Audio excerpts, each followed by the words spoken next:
Cuán firme cimiento se ha dado a la fe de Dios en su eterna palabra de amor. Con el propósito de compartir con usted todo el consejo de Dios, le presentamos A través de la Biblia, un análisis de la Biblia, libro por libro, que nos ayudará al crecimiento de la vida espiritual. Estos estudios fueron diseñados por el Dr. J. Vernon McGee, destacado maestro y expositor de la Biblia. Le invito a que nos acompañe en este fascinante recorrido de A través de la Biblia. Cuán firme cimiento la palabra de Dios. ¿Qué tal? Es un gusto saludarles. Les habla Lemuel La Rosa y damos gracias a Dios porque podemos compartir este tiempo de estudio de la Santa Palabra de Dios. Les recuerdo que siempre damos nuestra dirección para que nos escriban. Háganlo, por favor, indicándonos en qué emisora escuchan, en qué horario y cómo impacta sus vidas este programa. No podemos leer todas las cartas que nos llegan, los correos electrónicos, los mensajes telefónicos, no tenemos tanto tiempo, entonces sí reconocemos que muchos son los que nos escriben. Gracias, les animo para que sigan haciéndolo. Hoy vamos a estudiar la Biblia en la carta de San Pablo a los Efesios, capítulo 4, versos 6 hasta el 13. Efesios 4, 6 hasta el 13. Les invito para que oremos. Señor, en este momento nos encomendamos a ti por medio de Jesucristo nuestro Señor y Salvador y pedimos que el Espíritu Santo nos guíe a conocer más tu verdad. En el nombre de Jesús. Amén. Amigo oyente, en nuestro programa anterior comenzamos a estudiar una sección totalmente nueva en esta epístola a los Efesios. Hemos estado hablando de la Iglesia, la cual es el cuerpo de Cristo, y que la cabeza está en el cielo. Nosotros estamos unidos a Él. La Iglesia es un hombre nuevo. La Iglesia es un misterio. Todo esto está encabezado por la persona de Cristo, quien se encuentra sentado a la diestra de Dios. Ahora usted puede estar tan activo en esto, que, como dijo una persona, uno puede ser tan celestial en el modo de pensar, que no es bueno para nada en la vida terrenal. Hay muchas personas que se dejan llevar por esto y no se dan cuenta que tenemos que caminar en este mundo que es bastante malo, un mundo verdaderamente vil, y allí es donde estamos nosotros. En el estudio anterior vimos que Pablo decía cómo debemos andar. Ahora el andar es aquí en este mundo, y eso es lo que este cuerpo tiene que hacer.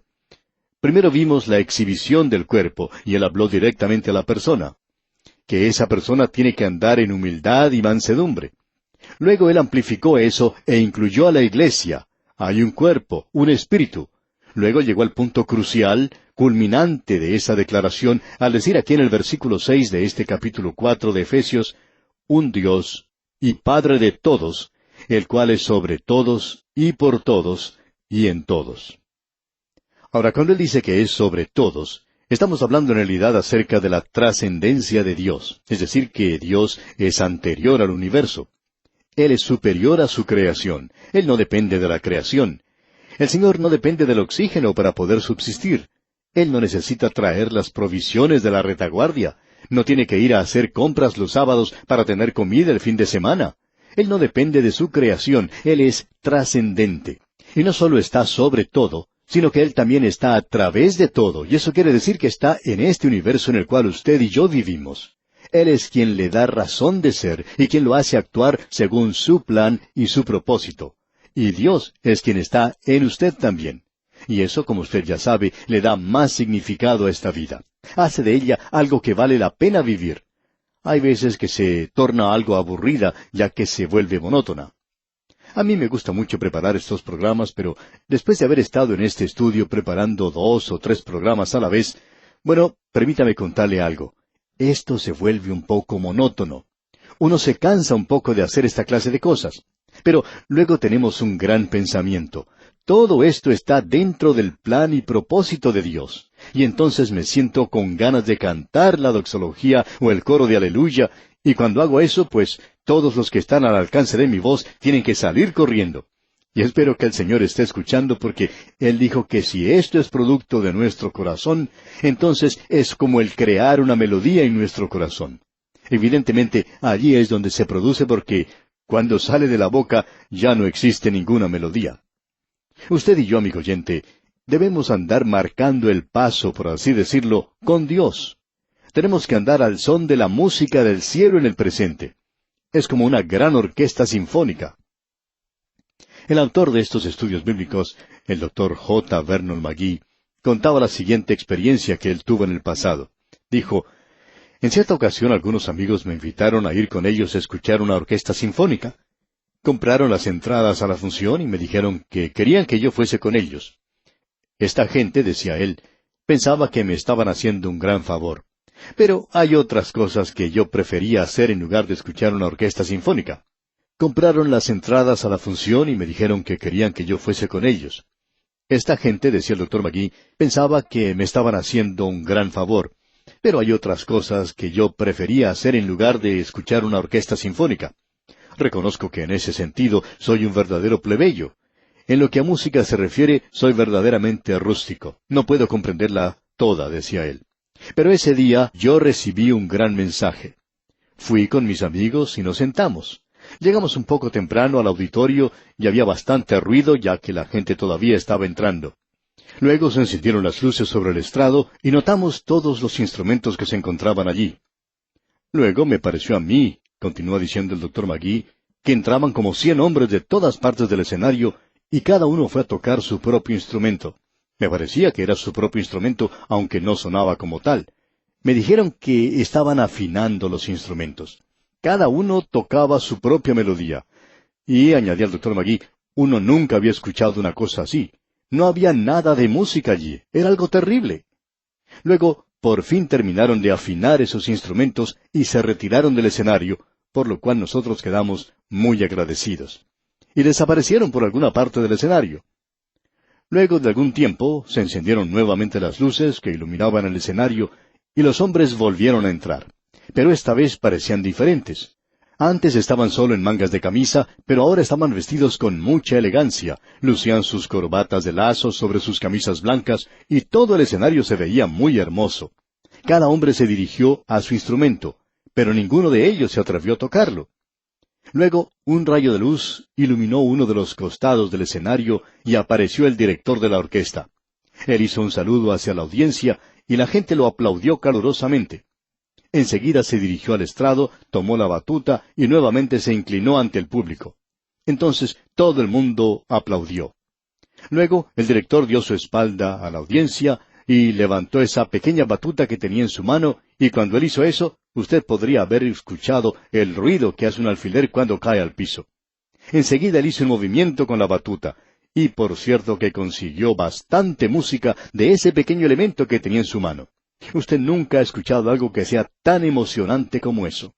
Le hace poner a uno la carne de gallina, que se le paren los pelos de punta, como se dice. Pero fue algo realmente emocionante el escuchar la primera composición que interpretaron. Y el Dr. McGee concluyó diciendo, y al estar yo allí sentado, porque después de un rato eso se volvió un poquito aburrido, comencé a pensar en otras cosas. Como usted puede apreciar, amigo oyente, ese es un cuadro de este universo. Usted y yo estamos viviendo en el día de hoy en un mundo donde cada persona está interpretando su propia melodía. Un grupo por aquí que lleva un cartelón indicando que está protestando contra alguna cosa. Él está contra todo lo demás. Cada uno parece estar desafinado, sin armonía con los demás. Las cosas no lucen muy bien en el día de hoy en este mundo, y uno se pregunta cuál será el resultado de todo esto. Bueno, es bastante pesimista cuando uno observa eso, cuando uno escucha a ciertas personas.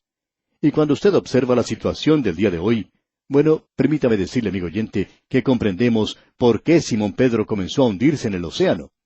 Cuando usted observa las olas alrededor suyo en el día de hoy, usted piensa que es el fin.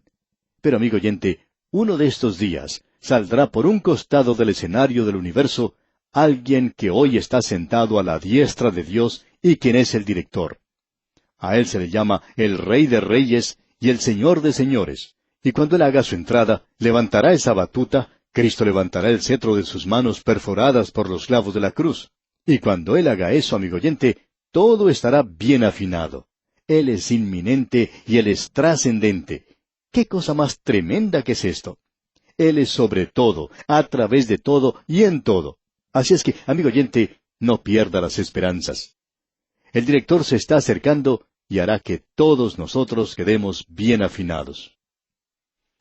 Llegamos ahora a una sección en donde tenemos la inhibición del nuevo hombre. La iglesia tiene que caminar ahora como un hombre nuevo en el mundo. Antes tenía que hacer la exhibición.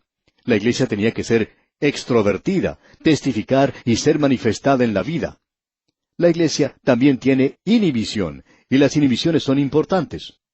Un niño pequeñito no tiene inhibiciones. La iglesia no tiene que ser como un niño pequeñito todo el tiempo y manifestarse a sí mismo como un bebé. Tiene que crecer y desarrollar algunas inhibiciones. Usted sabe que hay ciertas cosas que usted no dice algunas veces, pero un niño sí las dice, como le ocurrió a cierto pastor en una ocasión.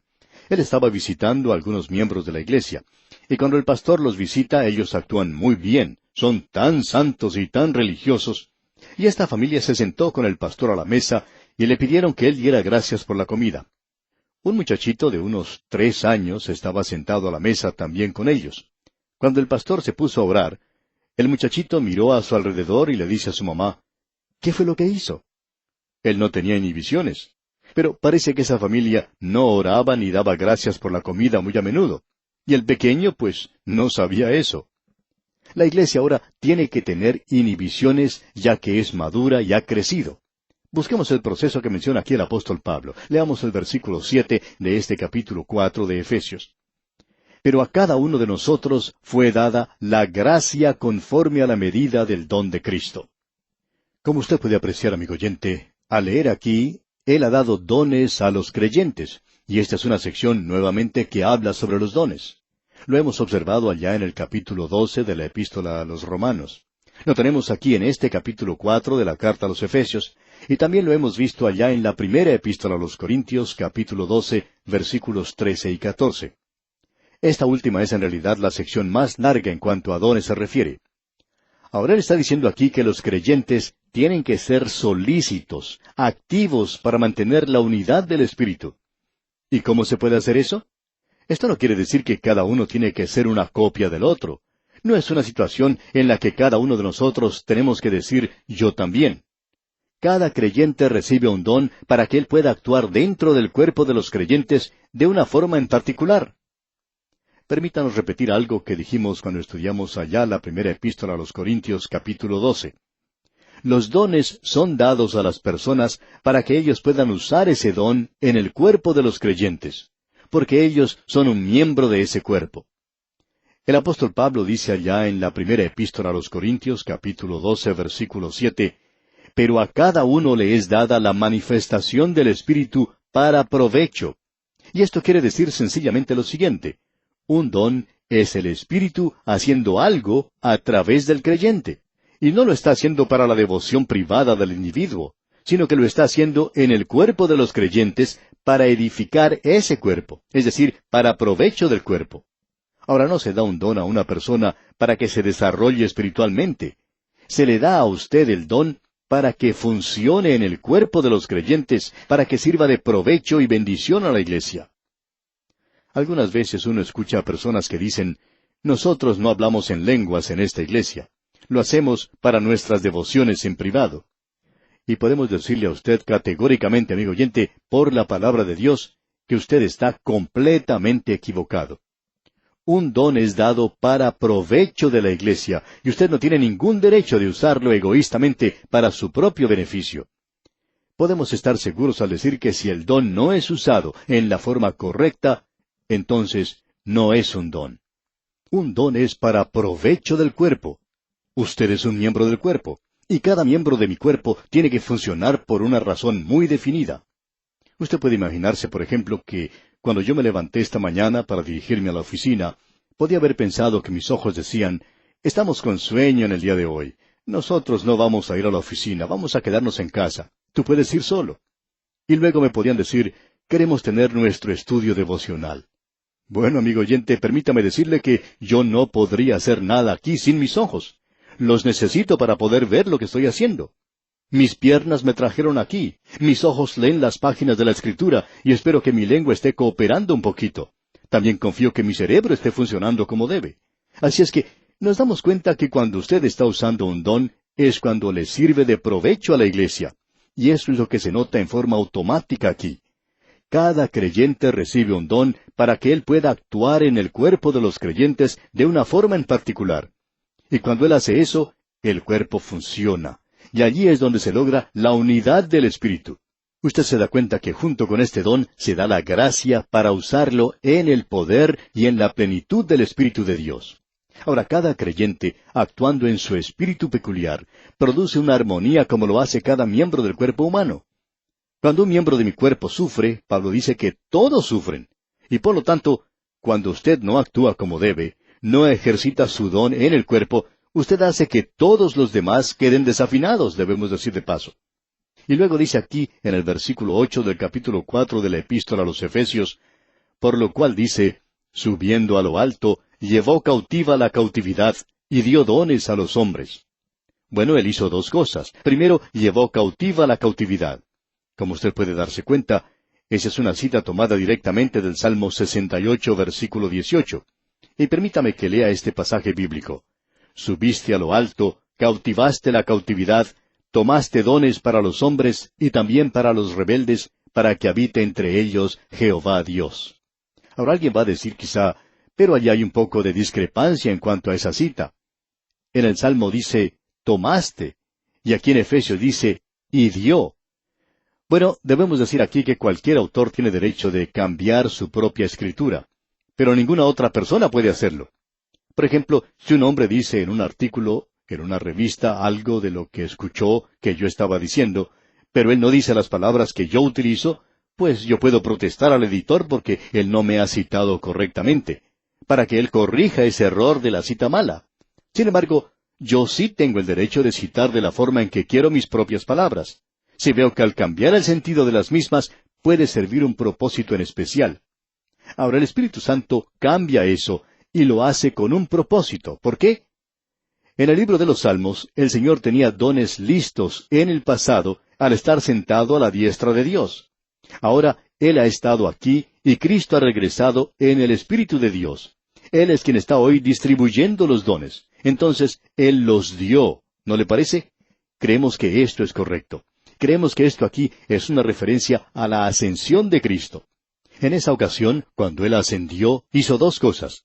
Llevó cautiva la cautividad, y creemos que quiere decir que aquellos del Antiguo Testamento que habían sido redimidos, pero que aún estaban en el paraíso, fueron tomados por Cristo junto con Él, los sacó del paraíso y los llevó a la misma presencia de Dios. Porque se nos dice hoy en día que cuando uno muere no va al paraíso, dice ausentes en el cuerpo y presentes con el Señor. Se nos dice que Él hizo algo más. Dio dones a los hombres. Y eso quiere decir que Él confirió dones a los creyentes viviendo en la iglesia para que ellos fueran testigos al mundo. Usted se da cuenta que en su ascensión Él hizo dos cosas. Él llevó a esos santos del Antiguo Testamento a la presencia de Dios. Y luego, Él dio dones a los creyentes en el día de Pentecostés. Vino el Espíritu Santo y los bautizó a ellos dentro del cuerpo de los creyentes, pero Él los colocó a ellos en cierto lugar para que actuaran como miembros del cuerpo, y ha estado haciendo eso desde entonces.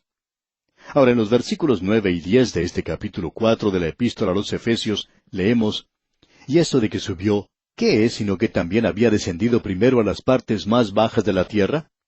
El que descendió es el mismo que también subió por encima de todos los cielos para llenarlo todo». Creemos que una explicación lógica de esto es la siguiente. Ya que Cristo ascendió, Él tenía que haber descendido en una oportunidad anterior. Algunos opinan que esto se refiere solamente a la encarnación.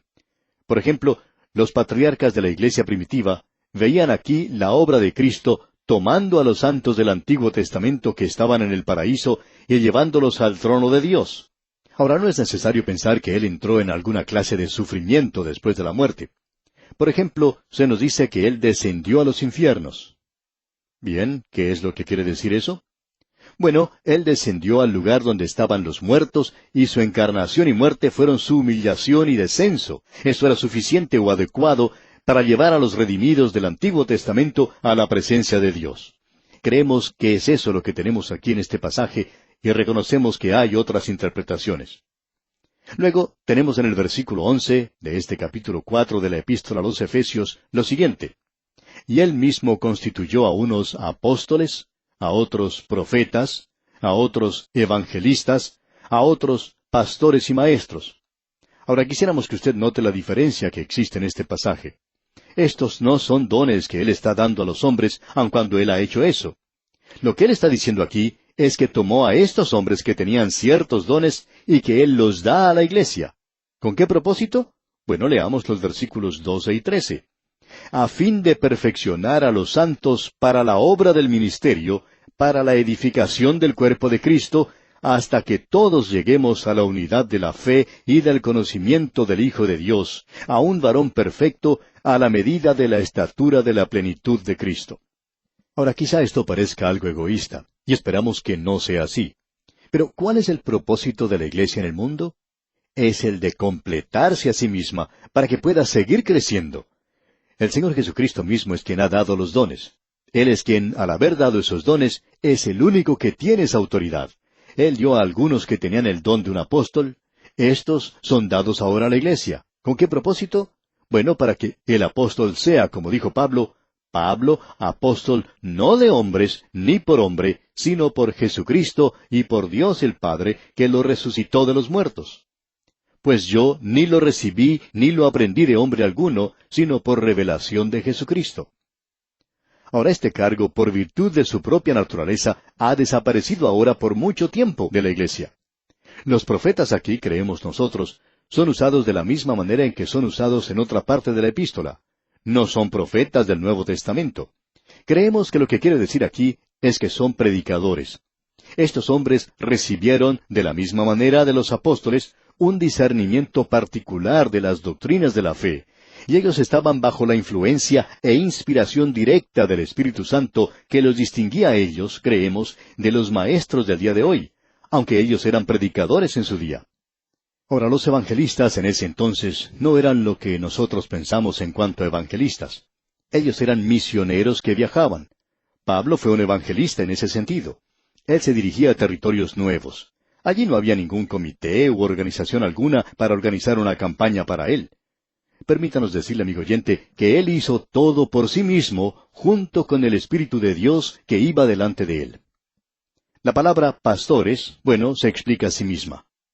Maestros eran aquellos que instruían a la congregación.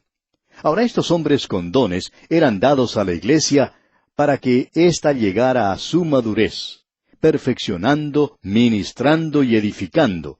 Ese era el propósito de estos dones. Bien, y aquí vamos a detenernos por hoy, ya que nuestro tiempo ha terminado. Retornaremos, sin embargo, en nuestro próximo programa para continuar este estudio de la epístola del apóstol Pablo a los Efesios. Confiamos en que usted volverá a sintonizarnos. Será, pues, hasta entonces, amigo oyente, que Dios le ayude a crecer en su conocimiento, es nuestra ferviente oración.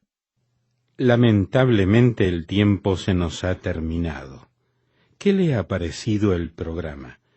Nos gustaría saber cómo le ayudó. En pocos segundos más le daré la dirección para que nos escriba. Usted puede escuchar, a través de la Biblia, de lunes a viernes, en esta emisora y en este mismo horario. Será un grato placer poder enviarle las notas y bosquejos de este programa. Estos libritos, sin costo para usted, le ayudarán a seguir paso por paso los estudios en cada libro de la Biblia. Su apoyo a este programa es muy importante para que podamos continuar día tras día con estos estudios bíblicos por radio. pedimos su apoyo en oración y con sus ofrendas y donaciones para que podamos continuar en esta emisora. Si necesita más información o sencillamente para que nos cuente acerca de los beneficios que recibe de este programa, escriba a la siguiente dirección: A través de la Biblia, apartado 2805, Miami, Florida, 33265, 2805, Estados Unidos. Repito, programa A través de la Biblia, apartado 2805, Miami, Florida, 33265, 2805, Estados Unidos. Por correo electrónico, escriba a atv@transmundial.org. Telefónicamente puede llamarnos ahora mismo gratuitamente al siguiente número: 1-800-880-5339. 1-800-880-5339. Amigo y amiga, nos tenemos que despedir ya mismo. Pido a Dios que le bendiga. Este programa es producido bajo los auspicios de Radio Transmundial. Todo lo pagó Cristo, quien por mí libremente derramó su sangre carmesí.